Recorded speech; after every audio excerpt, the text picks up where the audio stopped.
દિવાળી પર ગુજરાતી ફિલ્મોનું આવવું અને એ ફિલ્મનું પાછું ગમવું એ થોડું રિસ્કવાળું કામ છે. પણ આ દિવાળીએ ચણિયા ટોળી આવી, ચણિયા ટોળીનું ટ્રેલર ટીઝર આવ્યું, ખૂબ વખાણી લીધા બાદ થોડુંક મનમાં એમ હતું કે યાર દિવાળીનો સમય છે, સામે થામા છે, તો શું કરશું? આ ફિલ્મ સારી નીકળશે, નહીં નીકળે, લોકો જોવા જશે, નહીં જાય, કે પછી ફિલ્મ છે બેસતું વર્ષને ભાઈબીજ કરી અને સીધી થિયેટરમાંથી નીકળી જશે, આવો ડર હતો. પણ બચી ગયા આપણે બચી ગયા, કારણ કે મેં જે થિયેટરમાં શો જોયો આખો હાઉસફુલ હતો, એટલે ખૂબ સારી વાત છે. 2 થી 3 દિવાળી કોરી ગઈ એવું મને ફીલ થયું. તો આ દિવાળીએ એક ગુજરાતી ફિલ્મ આવી છે, ચણિયા ટોળી. વાત કરીએ ચણિયા ટોળી વિશે. તમે નેટફ્લિક્સની વેબ સિરીઝ મની હેસ્ટ જોઈ હશે, તમને યાદ હશે, તો તમે ચોક્કસથી ડંકે કી ચોટ પર તમે કહી શકશો કે આ ફિલ્મ છે એ મની હેસ્ટનું એક કોમેડીમાં એડોપ્શન છે. પણ ખૂબ સરસ છે. તમે યશના ચશ્માથી લઈ ફિલ્મની અંદર પોલીસની એન્ટ્રી, પછી થોડી વારે શટરનું ખુલવું, અંદર કંઈક વસ્તુઓ આવવી, પછી બહાર મોકલવાની રીત તમે જોઈ લો, અને ઘણું બધું છે. તમે ઘણું બધું આમાંથી જોઈ શકશો. પણ એક સારી વાત પ્લસ એ છે કે આ ફિલ્મ છે એ મની હેસ્ટમાંથી એની સ્ટોરી એડોપ્ટ તો કરી છે, પણ એની સાથે જ ખેડૂતોના જે દુઃખ છે, ખેડૂતોના દુઃખ બતાવ્યા છે. એની સાથે અત્યારના જે નેતાઓ છે, નેતાઓના જે સ્કેમ છે, પબ્લિકને જે રમાડવાના ધંધા છે, પ્લસ શહેરમાં કંઈક ઘટનાઓ ઘટે તો એ ઘટના પર બધા પોતપોતાના રોટલા કેવી રીતે શેકે છે એ પણ બતાવ્યું છે. પત્રકારો પોતાના રોટલા શેકે છે, નેતાઓ પોતાના રોટલા શેકે છે, બધાએ પોતપોતાના રોટલા શેકવા માટે આવી જાય છે એ પણ બતાવ્યું છે. એટલે કર્યું છે એવું કે મની હેસ્ટ છે એની એક સ્ટોરી પરથી એડપ્શન, એક આઈડિયા લીધો છે, અને એ આઈડિયામાં અત્યારની સિચ્યુએશન, કોમેડી અને પછી જે ફ્લેવર ઉમેરો છે બધું બનાવી અને જે થાળી બનાવી છે એ પરફેક્ટ દિવાળી માટેની થાળી હોય એવું અત્યારે ફીલ થાય છે. તમે જ્યારે કોઈ ફિલ્મ જોવા જાઓ અને તમે ઇન્ટરવલમાં વોશરૂમમાં જાઓ, અથવા તો ફિલ્મ પૂરી થયા પછી તમે એક્ઝિટ તરફથી બહાર નીકળતા હો, ત્યારે તમારા કાન તમારે ખુલ્લા રાખવાના કે પબ્લિક ફિલ્મ વિશે શું બોલી રહી છે. જ્યારે ઇન્ટરવલ પડ્યો, હું વોશરૂમમાં ગયો અને વોશરૂમમાંથી લોકોનો એવો વાતચીતોનો અવાજ મેં સાંભળ્યો કે લોકો વાતો કરતા હતા કે યાર મજા આવી રહી છે ફિલ્મ જોવાની, કે ગજબ બની રહી ગઈ છે ફિલ્મ, કે મજા આવે છે, પહેલાં ડોશીમાં મજા કરાવે છે, પહેલાં ભાઈ આમ કરાવે છે, ફિલ્મ જોવાની તો મજા આવે છે, આવું મને સંભળાતું હતું. મને ત્યાં ખબર પડી ગઈ કે હવે આ ફિલ્મ છે એને રિવ્યૂની જરૂર ના હોય, કારણ કે પબ્લિકને મજા આવવી જોઈએ. પબ્લિકને ટેકનિકલ સાથે કંઈ લેવા દેવા નથી, એક્ટિંગ સાથે કંઈ લેવા દેવા નથી, અને એને કંઈ લેવા દેવા નથી કોઈ પણ વસ્તુ સાથે. એને સિનેમેટોગ્રાફી કેવી છે એની સાથે કંઈ લેવા દેવા નથી. પબ્લિકને ઓવરઓલ શું જોઈએ, મેં 200 રૂપિયા આપ્યા તો એ 200 રૂપિયા દઈ અને હું ખુશ છું કે નહીં એ જોવાનું છે. આ રિવ્યૂ થયો પબ્લિક માટેનો સીધો સાદો સિમ્પલ અને દેશી રિવ્યૂ. હવે આપણે પ્રોપર રિવ્યૂની વાત કરીએ તો સ્ટોરી તમે જે ટ્રેલરમાં જોઈ એ જ છે. એક શિક્ષક છે, 7 ચણિયા છે અને 1 ધોતિયું છે. આટલા બધા લોકો ભેગા થાય અને જાય છે બેંક લૂંટવા માટે. શું કામ બેંક લૂંટવી પડે છે? લૂંટી છે, નહીં લૂંટે, શું અંત આવશે એ બધું જોવાનું છે. જો આ ફિલ્મ છે ને, હું તમને એક સીધી અને સાદી વાત એ કરી દઉં કે તમે બહુ મગજથી આ ફિલ્મ ના જોતા. તમને કદાચ ટ્રેલર જોઈને એમ થાય કે ભાઈ આપણને આમાં પ્રોપર પ્લાનિંગ જોવા મળશે, ચોરીની પ્લાનિંગ, પછી નાની ડિટેલ જોવા મળશે, એવું કંઈ જ નથી. આ એક ફન ટુ વોચ ફિલ્મ છે.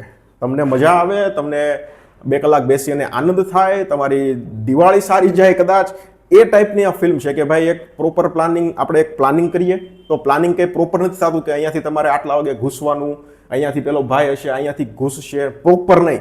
જેવું મની હેસ્ટમાં છે કે બીજા કોઈ ફિલ્મોમાં હોય એવું પ્રોપર નહીં. ફક્ત મજા કરવા માટે કે જ્યારે પ્લાનિંગ ચાલતું હોય ત્યારે પણ કોમેડી ક્રિએટ કરવાની છે, જ્યારે બેંક લૂંટવાની હોય ત્યારે પણ, જે લૂંટ ચાલુ હોય ત્યારે પણ લૂંટ શરૂ કરીએ, પ્લાનિંગ શરૂ કરીએ એની પહેલાં જ્યારે યશ સોની ગામડામાં લોકોને મનાવવા જાય ત્યારે હોય. સિચ્યુએશન એવી જે છે એમાં આપણે બધે કોમેડી નાખવાની છે. એટલે એ વસ્તુ થઈ છે. પ્રોપર મગજ નહીં ઘસવાનું, નકર તમને પાછું એમ થઈ જશે કે યાર પ્લાનિંગ, આવું કાંઈ પ્લાનિંગ હોતું છે, આવા પ્લાનિંગમાં કાંઈ બેંક લૂંટતા છે, એવું કાંઈ નથી. ખાલી મજા આવે એ ખાતર જ આપણને આખું આ જે સિનારીઓ, જે સીન છે એ બનાવી અને આપ્યો છે. બીજી તમને હું વાત કરું એક્ટિંગની, તો યશ સોની જબરજસ્ત મસ્ત એક્ટિંગ કરી છે, બહુ મજા આવી ગઈ. યશ સોનીની હરેક નવી ફિલ્મ આપણને કંઈક નવું આપે છે. કોઈ પણ ટોપિક હોય, એ ભાઈનો લુક હોય, એ ભાઈની એક્ટિંગ હોય, અને જો સ્કેલ છે હંમેશા એક કદમ ઉપર જતો રહે છે. અહીંયા પણ યશ સોનીએ બિલકુલ નિરાશ નથી કર્યા અને માસ્તરની ભૂમિકામાં એકદમ પરફેક્ટ બેસે છે. ડાયલોગ ડિલિવરી પણ યશની ખૂબ સરસ છે. બીજી તમને વાત કરું તો નેત્રી ત્રિવેદીનું કામ પણ ખૂબ સરસ છે.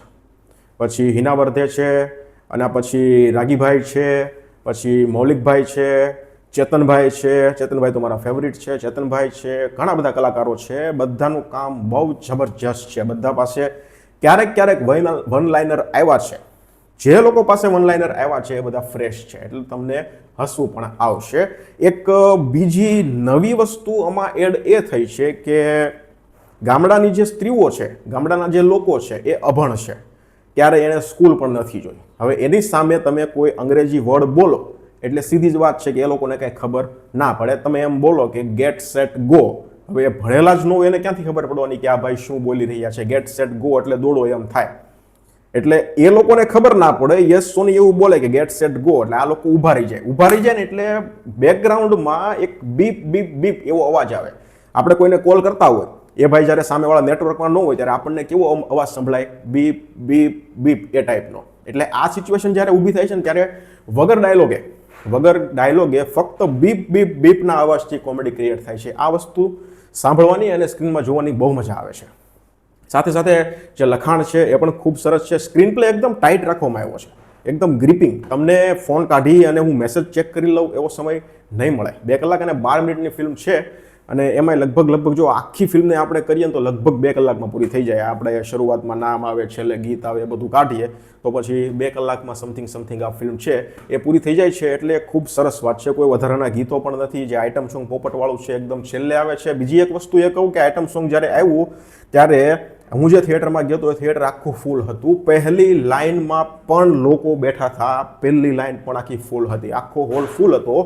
આઇટમ સોંગ આવે છે, નંબર પડે છે, લોકો ઊભા થવાનું નામ નથી લેતા.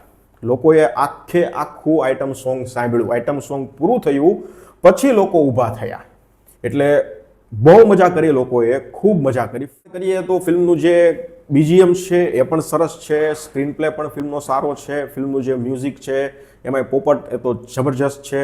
પછી સિનેમેટોગ્રાફી જે ફિલ્મની છે એ પણ ખૂબ સરસ છે. જે લોકેશન સેટ કર્યા છે, સેટ ડિઝાઇન છે, જે બેંક છે, જે ગામડું છે, જે ચોરાહો છે, જે એ બધું જે બતાવે છે, સિનેમેટોગ્રાફી ફિલ્મની ખૂબ સરસ છે. કલર ગ્રેડિંગ છે એ પણ ફિલ્મનું ખૂબ સરસ છે. સાથે જે આ 7 લોકોની ટીમ છે, જે 7 ચણિયા છે, જે સ્ત્રીઓ છે, બધાનું કામ, એમાં જે વૃદ્ધ બા છે, પછી એના સિવાય એક બીજા બેન છે, જાડા બેન છે, એનું કામ, એની કોમિક ટાઈમિંગ, એનું જે વન લાઇનર છે એ બધું મજા કરાવે એવું છે. છેલ્લે કેપ્ટન ઓફ ધ શિપ એટલે કે ડિરેક્ટર સાહેબનું કામ છે, જે ઝીણી વસ્તુ જોવાનું, પારખવાનું, સમજવાનું, બતાવવાનું, શું રાખવું, શું ન રાખવું, આ બધું પાર્થભાઈનું કામ હતું. પાર્થભાઈનું કામ પણ ખૂબ સરસ છે. આખી કોમેડી ફિલ્મમાં ખેડૂતોની વેદના બતાવવામાં આવી છે, પછી ખેડૂતો સાથે જે અન્યાય થઈ રહ્યો છે એ બતાવવામાં આવ્યો છે. બધું કોમેડી વેમાં જ છે.